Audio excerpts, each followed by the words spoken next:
You can be heartbroken and still know that you deserve better.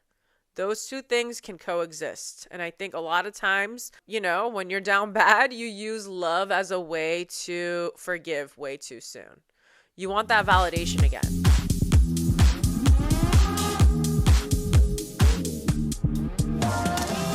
What's good, you guys? Welcome back to Yap Therapy. If you're new here, we will be yapping, and there will be some therapy. Some spiritual therapy, some astrological therapy, some humor and therapy. Also, I'd like to say for the first time since I've got Mango, my cat, my cute, handsome boy, since the first time I have, it's weird to say bought him. Like, it's such a weird way to talk about your pet coming to your life. Yeah, when I bought him.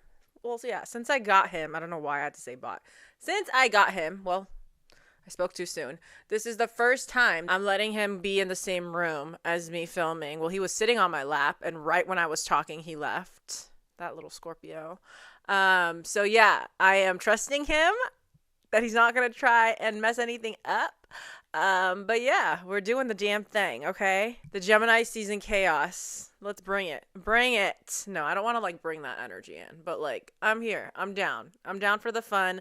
I'm down for things happening differently than how I thought they would be, which gives Gemini season energy. I feel like that is the best advice for Gemini season, is to not take yourself too seriously. Also, to be open to new ways of things happening for you. And I feel like if you are open to meeting new people, new things can happen for you in new ways. You know what I mean? If your circle is the same people all the time, or if you're never in in any sort of new environment, you're not really giving yourself a chance to meet new people.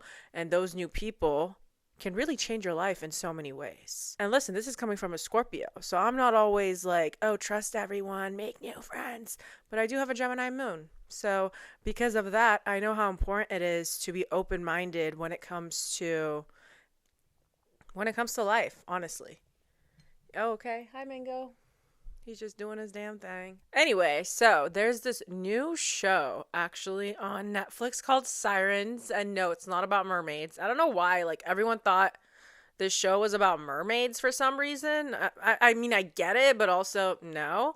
And I am obsessed. It is a limited series, and it is so good. And when I say it's good, I mean it's good. If you are into anything that has to do with murder, mystery, power, messy family dynamics, you are in for a treat. And to me, that is the best type of show. Some power dynamics at play, messy family lore, some mystery. You could sprinkle murder in there if you must. I don't need it, but I'm down if that's what needs to happen in the show, not in real life. But yeah, this show is so good, and I don't want to give too much away, but just know that I would not recommend anything to you unless I thought it was really good. So really check it out. And honestly, it has a really good cast. It has Julianne Moore, she's amazing. She does really well actually in any sort of horror movies that I watched. Julianne Moore is really, really good in those type of shows. And then also, I hope I pronounce her name right because I really, really like her. Megan Faye. I think that's how you pronounce her name. She was in The White Lotus, and then she was also in this show that I don't think a lot of people knew about, but it's called The Bold Type. It's about these three besties. I really liked it. That's where I originally know her from. And then she was, I believe, in season 1 or 2 of The White Lotus, and she was amazing in that season. So yeah, if you're looking for a new show, that's the one you should go with. It's only 6 episodes. It's a limited series. So because of that, I feel like it's not too overwhelming. So if you just need a quick little show that's going to keep you entertained, and it is a phone down type of show. Because, you can have shows in the background, but there are certain shows like Severance, for example. If you're watching Severance, you need to be paying attention the whole time. Because if you just miss one thing, you're not going to know what's happening. Honestly, you could watch Severance 3 times fully paying attention, and you probably still will have 100 questions. Because there's just certain shows that are like that, right? I would say any sort of mystery or stuff like that, I feel like you do have to pay attention. I haven't finished it yet, so actually maybe this is a premature review, but I like it so far. I think I'm on episode 5. So yeah, the mess, the drama, the characters, the storylines. It's basically about these two sisters, and they grew up in a family that went through a lot of trauma, but somehow the youngest sister ends up working for some wealthy ass woman and her wealthy ass husband, to the point where like they live on like an island somewhere. And this girl essentially becomes the sister becomes this woman's assistant. And they somehow have this weird bond, the sister and this woman. Like, she's not just her personal assistant. You will start to see things throughout even the first episode where you're like, what is this? Why is there... I'm not talking sexual bond or intimate bond like that, but it's definitely weird. And her older sister has been reaching out to her, like, where are you? What are you doing? And she's just kind of been ghosting, really. So her older sister decides to go to this island, wherever her sister is now working. And she's wearing, like, you know, casual clothes. Not even casual. She looks a little bit... I'm pretty sure, actually, the episode starts with her in jail. And she comes out, you know, not looking her best. So from there, she's basically off to find her sister. So then she sees her sister looking all pristine, and she has this huge walk-in closet, like completely two different sides of the coin, her and her sister. Even though they grew up in the same household, suddenly her sister is like completely different because she landed this job, right? And her sister, obviously, being around all these wealthy people, she doesn't want anyone to know about her past or how her family dynamic was, or the fact that they didn't come from money. She was basically hiding all of this. And her sister, her older sister, coming to the island basically clashes her two worlds together. And it's very messy. It's juicy. It's real. I really like it. So check it out. It's on Netflix. But I was thinking about it, and the reason I actually watched this show is because I am actually strategically trying to not have too many shows in my rotation, because Love Island UK and Love Island USA are starting soon. And if you didn't know, those shows, they air literally every day. There's a new episode every day, except for one day, I believe. So you gotta have time on your hands. And also, if you want to be with the community, with the country, I'm not even being dramatic, the country will be watching. I mean, the UK one has been lit since forever, but USA, it really popped off season 6 when all the final 3 couples were just undeniably stars, right? So PPG, all of them and their men, it made season 6 of Love Island USA what it was, and it blew up and it became this big thing. But UK has been that girl since the jump. But I'm excited to see what USA season 7 will bring. And like I said, because they drop episodes every day, if you want to keep up with the lore, you have to watch every day. Otherwise, it's going to be discussed everywhere on your social media. And if you're not in the loop, or if you're 3 episodes behind, it's just not fun. It's not fun. I don't know what it is about Love Island specifically. It feels different when you are watching at the same time as everyone else in the country is watching, because it's just so good. And the discussions and the hot takes, like, I live for it. I love it. The love, the drama, the breakups, the betrayals, the makeups, all of it.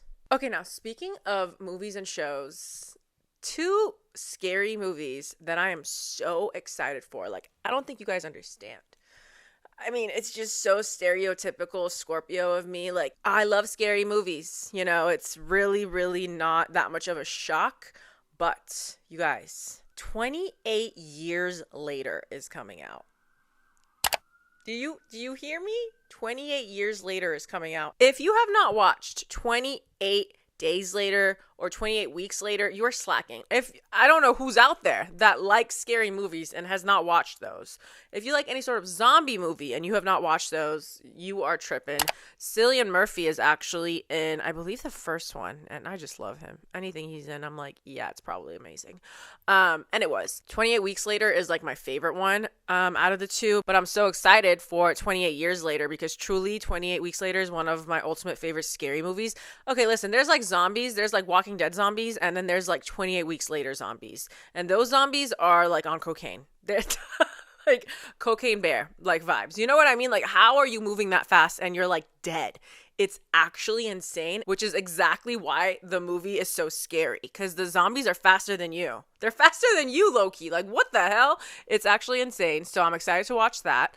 And then also, I saw the commercials for the new Final Destination, and all those movies also were amazing. To me, I love all the Final Destination movies. The ones that I remember, the scenes that were crazy was the roller coaster one. That was insane. And then also, oh my God, the tanning one, when it falls on them. Oh my God. It's funny because Final Destination is a horror movie, but also it's just so fucked up in the sense that it is literally bringing to life all of the worst case scenarios that you have in your head. You know what I mean? Like everything that goes through your head about what could go wrong as humans, right?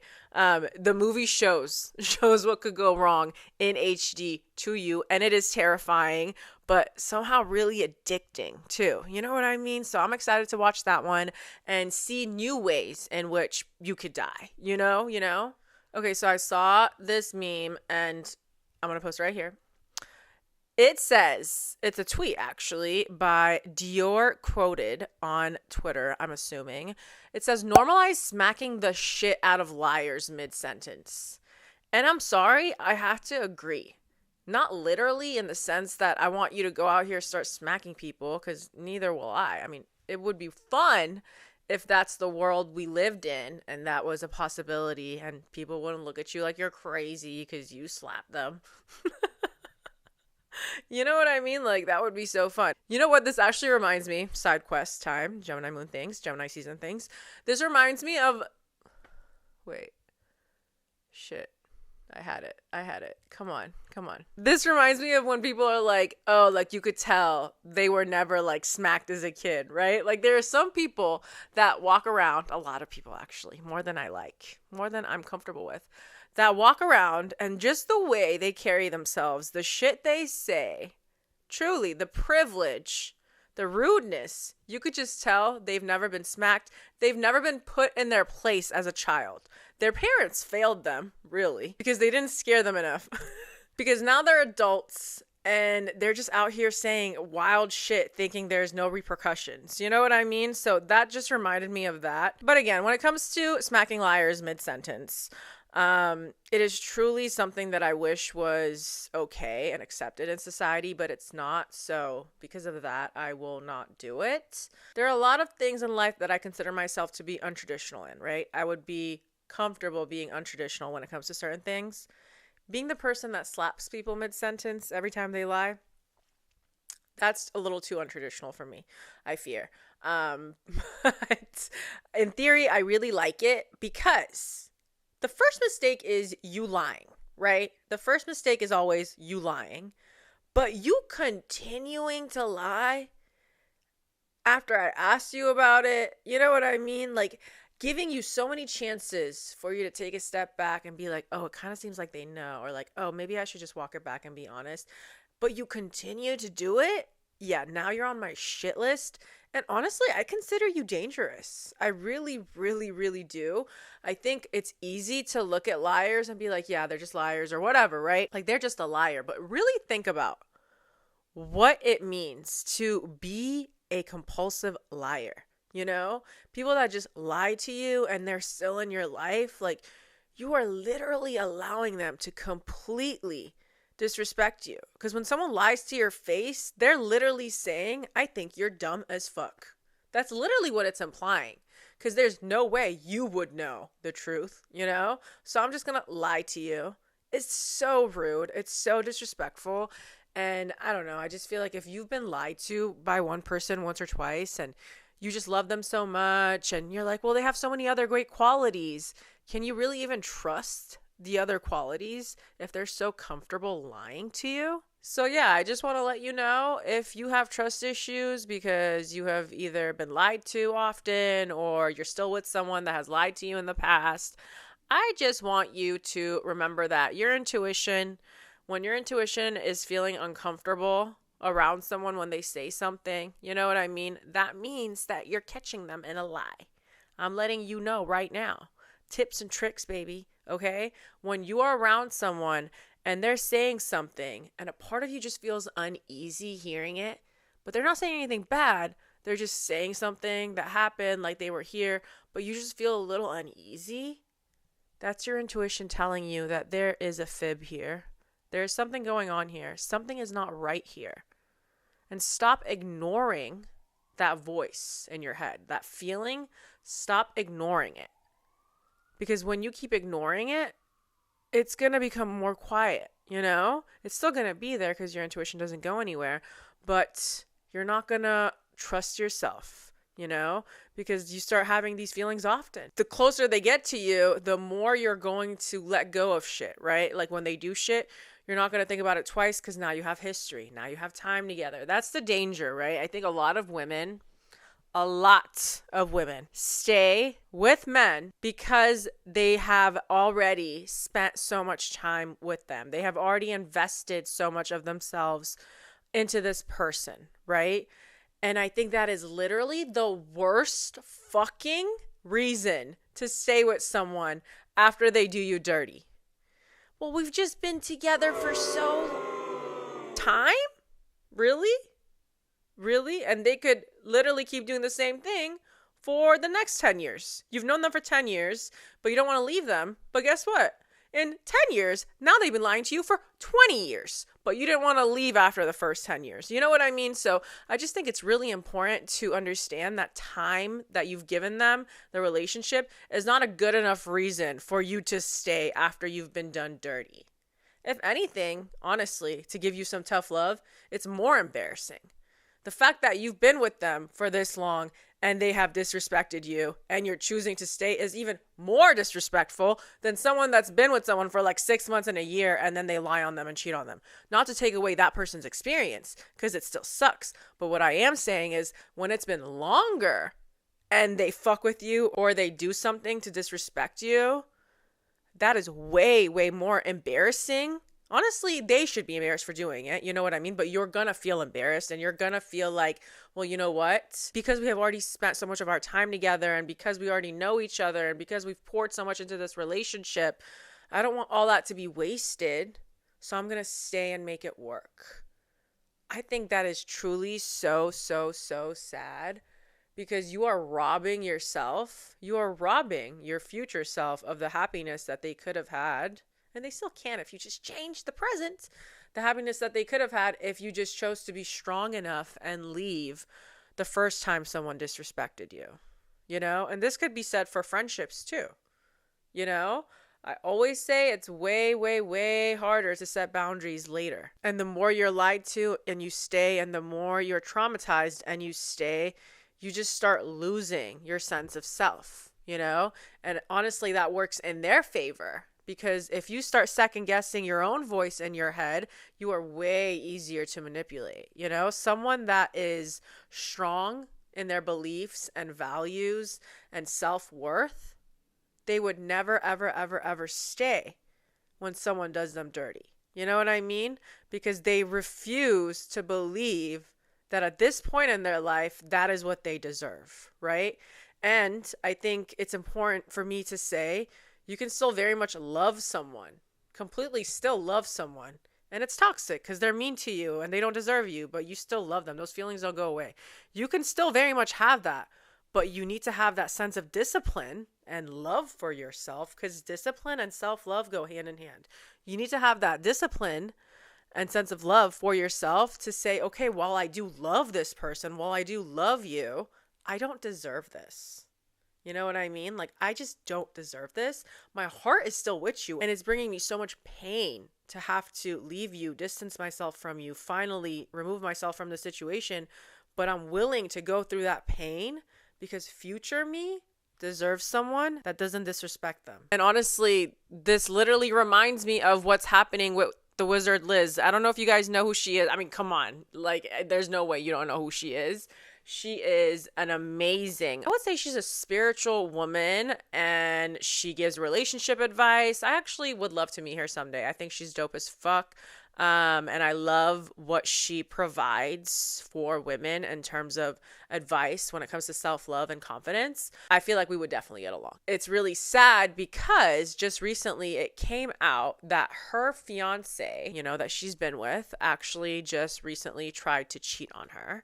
I say tried to cheat and we have to laugh. We have to laugh at him, never at her, at him, because apparently he tried to cheat and the girl actually was a fan of Liz and she went to Liz and had the receipts and the girl actually denied him. How embarrassing for you to try and cheat and the girl doesn't even want you. You're pathetic. But catch this, it gets way worse, you guys. Liz is 4 months pregnant. 4 months pregnant. Cheating, no matter what, you're horrible. You're horrible, you're horrible, you're horrible. Also, you're weak. Can we talk about that? When you're cheating, you're weak and you're a pussy. You are. You're a little bitch. Because if you had the confidence, if you had true self-confidence, if you had confidence in your ability to communicate, you would definitely be okay telling someone, hey, I don't want to be in this relationship anymore. I want to be single again. I want to go see what's out there. But no, it's not that. They want their cake and they want to eat it too, because they are so empty on the inside that they need that validation. No matter where it comes from, no matter how long that validation lasts, they're thirsting for it, these cheaters. You know what I mean? And I think there's some sick part of them. I don't know their fucking brains. Let's put it under a scan. I mean, we put it under a scan. I still wouldn't be able to read it. Let's bring a doctor on the show. But these liars and these cheaters, it just baffles me, because you still want the relationship, but you just want to have the secret. I think there are many reasons why people cheat, but I do think at the top of that list is them feeling like they don't deserve real love. I'm just going to say it. I really do. I think a lot of times when people cheat internally, you could say it's lust. And I know for a lot of men, it is lust, and it could still be lust and it be because they still think they don't deserve real love, right? Like those two things can be happening at the same time, right? And when you're in a real relationship, a solid relationship, and you're supposed to be loyal, but you just can't get yourself to be, I think it's a form of self-sabotage. You almost want to go see what's out there because you think that you think that you're not, deserving of the person that you're actually with. And I think it's absolutely ridiculous. And I hate this for Liz. She's pregnant. She does not deserve this. Like, a woman that is pregnant, she should be literally living her absolute best, most gentle life. She should not be experiencing any sort of stress. Truly.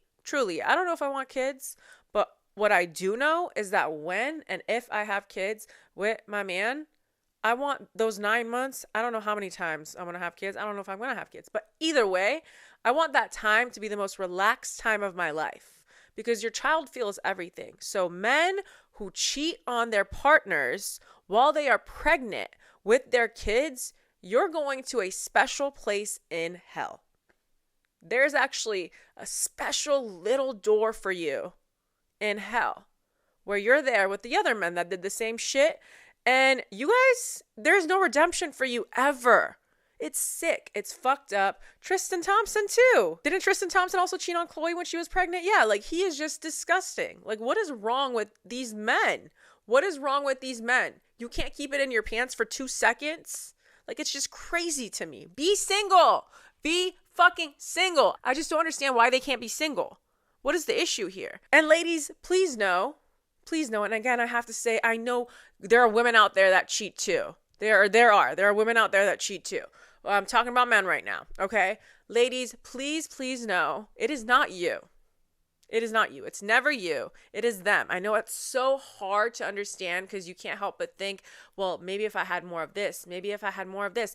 Look at Liz. She's literally one of the most gorgeous women I've ever seen in my life. Her mindset is so dope, so attractive. She's so smart. She's so articulate. She's so understanding. You could tell she's empathetic. Obviously, I don't know her, but looking at her and then also seeing what she says, the impact she has on people when it comes to self-confidence and self-worth. A woman like her, yeah, she got cheated on. I don't care who you are, what you look like. You don't deserve to get cheated on. So I want you to remember that it's not you. It's really not you. But I think, yeah, she is the perfect example of someone that will leave. And she said it, I think, on her stories, how, yeah, like she's standing on business. She's not going to give advice that she doesn't take herself. She values herself. And I think it's good. I think it's really good because there are probably a lot of girls and women that look up to her, and they can see that, yes, while you're in a shitty situation and while this is so fucked up and you're literally heartbroken, because she said she was heartbroken, you can still leave, because you can be heartbroken and still know that you deserve better. Those two things can coexist. And I think a lot of times, when you're down bad, you use love as a way to forgive way too soon. You want that validation again. Who knows? It's probably some sort of trauma of thinking, well, like if you're the one that hurt me and picked someone else, if you choose me again, then I'll have the power again, and I'll feel like, the person you cheated on me with, or you cheating on me doesn't matter anymore because now you're groveling. You cheating on me will hurt less if you stay and show me and prove to me again that you still want me. You know what I mean? I think that's what a lot of people think. Instead of like, okay, they cheated on me, they disrespected me, I'm out of here. They think to themselves, okay, he cheated on me and now I'm heartbroken, but if I just stay and he continues to choose me, that void, that part of me that broke when he cheated on me, it'll get mended. You know what I mean? And it's like, it will get mended either way. It actually might get mended faster if you leave. Yeah. You will have a harder time healing in the same places that broke you. Okay? So just know you always have the option to leave. And it was never you. No one deserves that. And everyone deserves complete transparency and honesty in relationships. And I think a lot of people don't want to be the bad guy too. Because if you break up with the person, then you're the bad guy. So go be the bad guy. It's better to be the bad guy that broke up with someone than to be the bad guy that cheated on someone.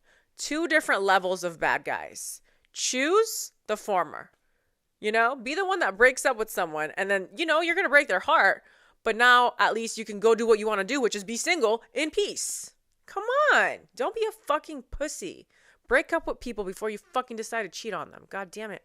So I saw this post from this page on Instagram that I've been loving lately. It's called Linear Collages, and I'm going to post the post here. Go give them a follow. I love their page.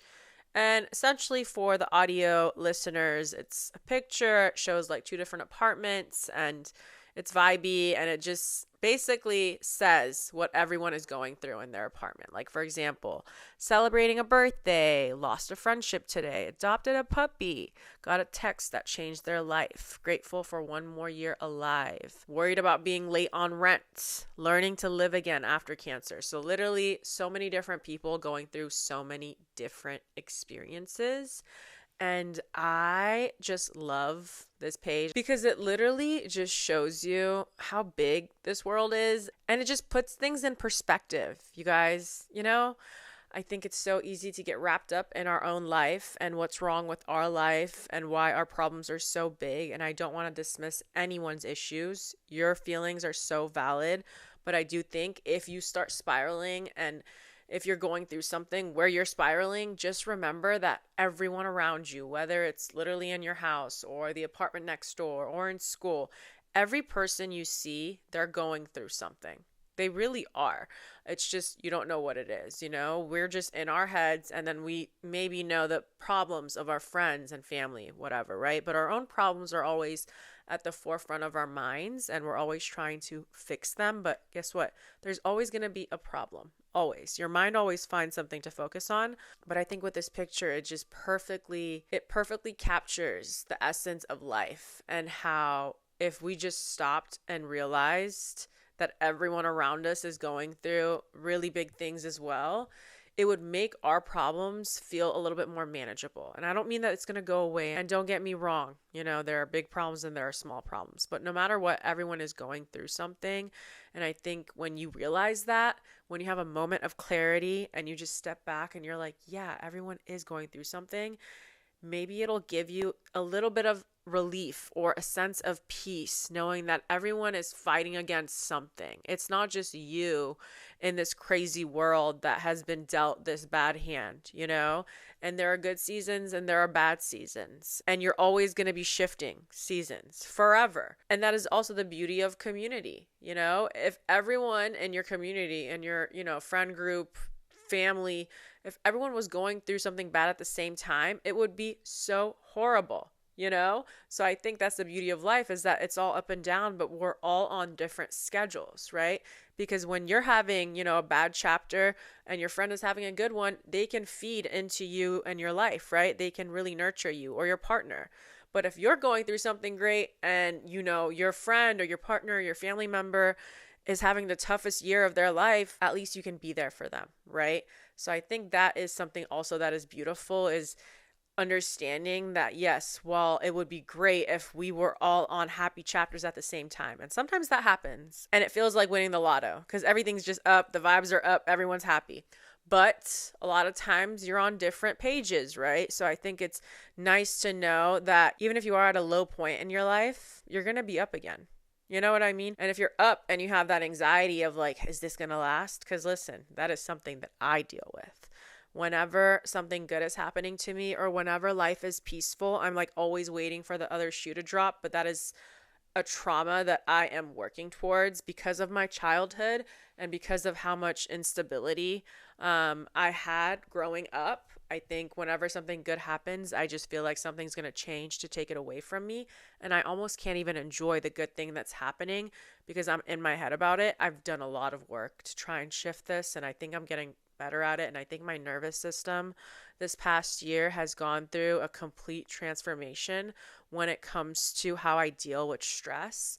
And I'm just really proud of myself for embodying actually my sister sign's energy, Taurus, but I also do have a Taurus moon and sidereal, and really understanding the beauty of moving slowly. Truly, truly, that's what it is. If you want to calm your nervous system down, you have to do things slowly. You do. That's how it goes. When you're frantic and rushed, your nervous system is a mess. And I forgot which TikTok it was, but there was a TikTok and someone was asking, what are some of your quirks? What is something that you do that, you don't really tell other people, or a mindset that you have? And there's two that I remember from this TikTok post, and they were so good. One of them was really funny and I liked it a lot, which was this girl said, whenever I'm washing dishes, I pretend that I'm giving my dishes a bath. It's time for their daily bath. And I thought that was the cutest thing ever and so funny. So now sometimes when I'm washing my dishes, I'm like, time for your bath. It's just so fucking cute and so fun. Like, yeah, give your dishes a bath, Don't be dirty. Give your dishes a bath. And then the other one that changed my life, this girl said, whenever I get anxiety and I feel like my nervous system is a wreck, I actually start doing whatever it is I'm doing in slow motion. If it's brushing my teeth, if it's walking from this part of my house to that part of my house, if it's picking up the remote, if it's typing, suddenly I just start moving in slow motion. And I know that sounds absolutely crazy. You're like, what? Trust me, it works. It works. But your mind, when you're frantic, your nervous system is like, go, go, go, go, go. Do it right. Get it right. Get it right. Get it right. Get it right. Get it tight. No, but you know what I mean, right? So when you start moving slowly, it's almost like you're telling your body there is no danger in place. There is no danger here, We don't have to move fast because we're running away from something. And then your nervous system is like, oh, so we're moving slowly because there is no danger? Because nothing's coming towards us. We don't have to protect ourselves. We don't have to stress. We don't have to be in fight or flight. No, we're moving slowly. We're living gently because we're safe. And then that is going to turn your nervous system around and make you feel overall more calm, right? That is a hack that I learned. I think in general, what I want for everybody, honestly, world peace, duh. What I want for everybody is to have a regulated and calm nervous system. Because if everyone in this world, it would be a lot of trauma work. Everyone will have to go to therapy. It's not easy to regulate your nervous system. You have to, first of all, want it. And then you have to go through, therapy or whatever it is that you do to figure out how to calm it down. But what I do want, yes, I want everyone to have a regulated and calm nervous system, because then everyone would be making better decisions. Everyone would be more considerate when they're communicating with other people.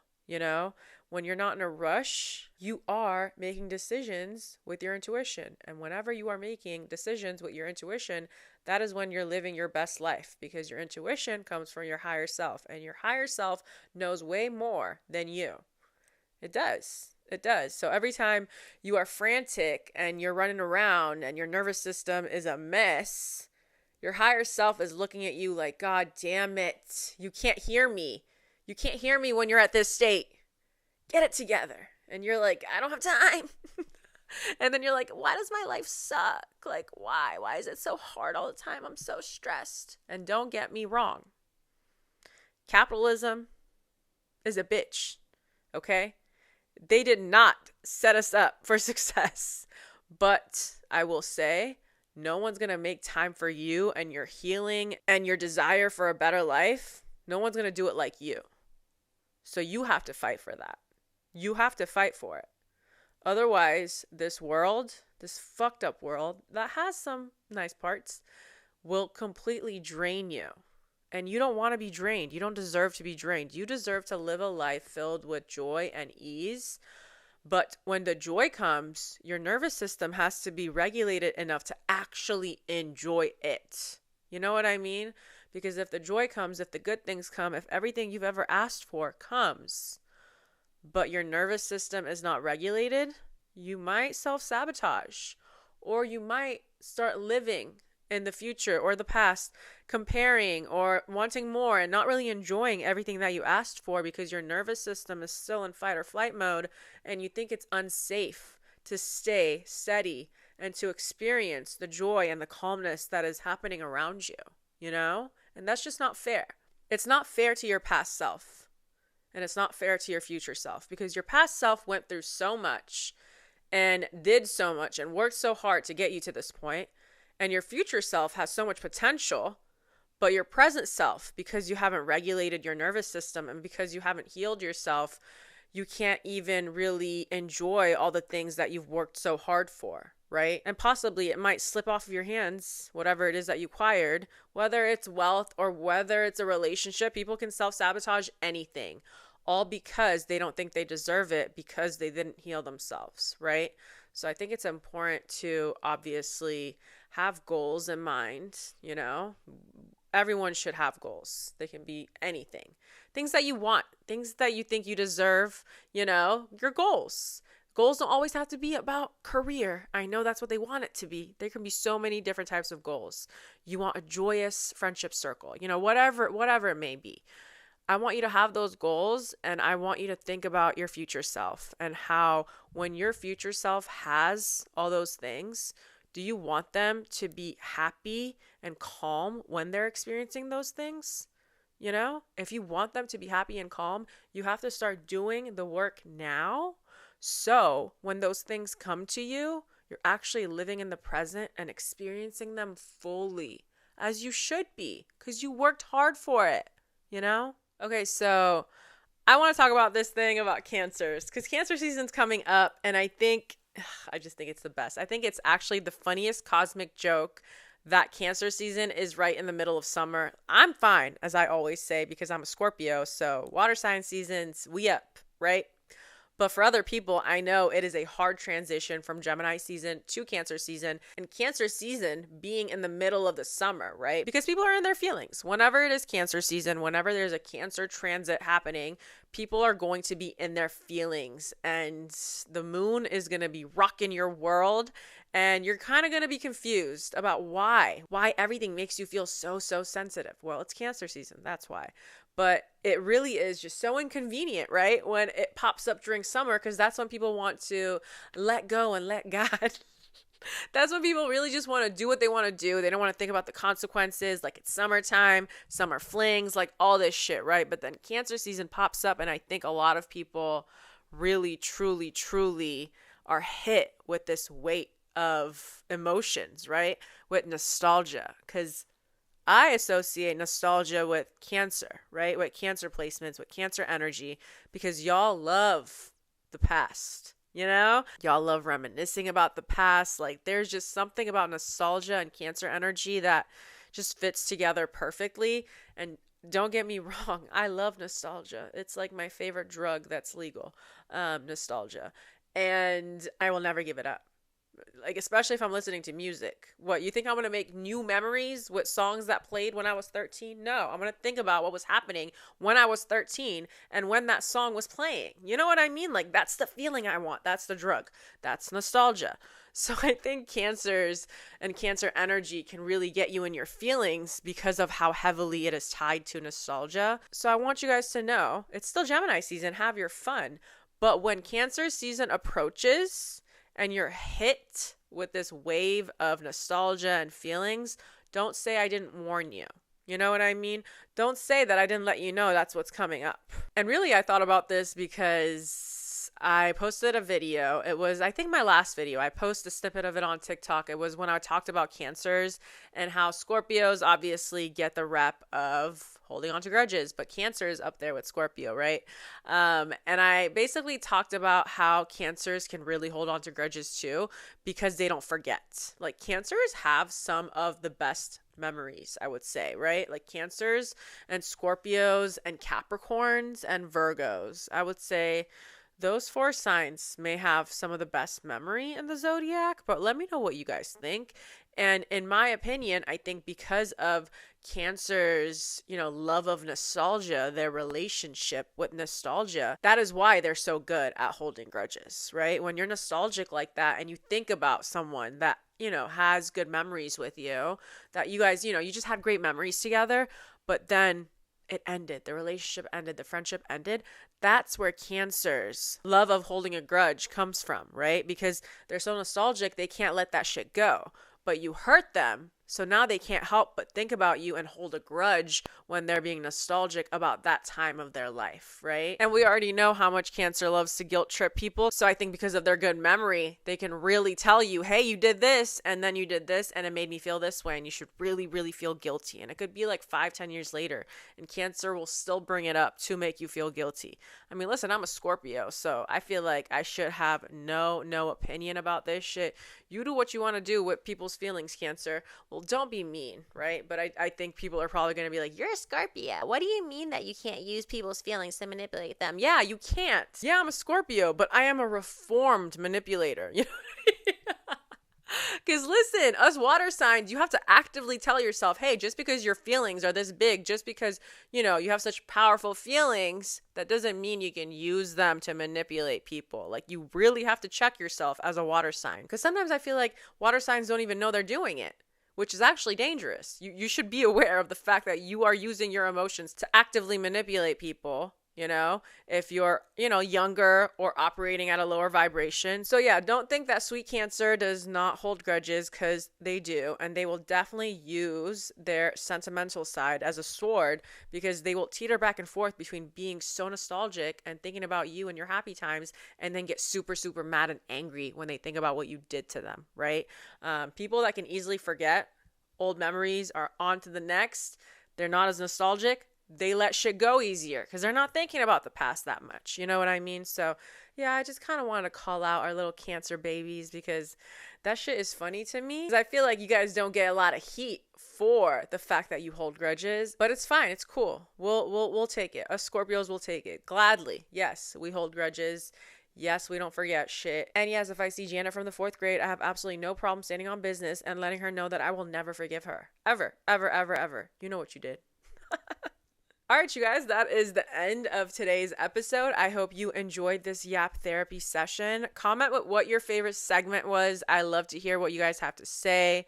Let me know if you have dealt with the energy of Cancer when they are not okay with you, right? Like when they are holding a grudge against you, let me know. Or if you are a Cancer, let me know. Be brave. Be brave today and share with me why you're holding a grudge against someone. You don't have to name names. Just let me know why you will never, ever, ever, ever forget what they did to you. I want to know the tea.